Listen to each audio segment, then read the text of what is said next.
All right, so we are going to learn how to cook the perfectly seared steak.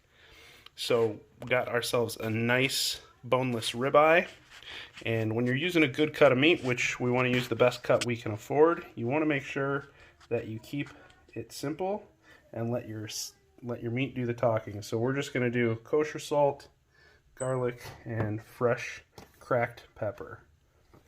So I'm just going to give this a nice dusting of kosher salt, a little bit of garlic,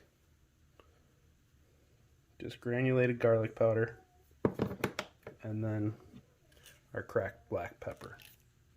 Alright, so our next step is where we've got a seasoned and preheated cast iron skillet. Want to get it nice and hot like this where it's just starting to smoke.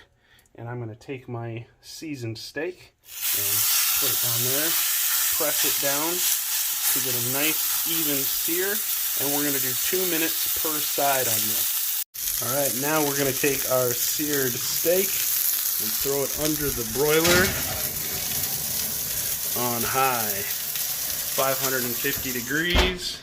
Now we just pulled our seared steak from the broiler, and we want to get it off of the heat right away and back onto the cutting board to let it rest for 5 to 10 minutes to let the juices redistribute before carving. Alright, and now we've let it rest, so the moment of truth. We're going to see how we did. Getting a nice medium rare cook. Boom. That's what we're going for right there. Warm pink center, nice crust on the top, beautiful and juicy.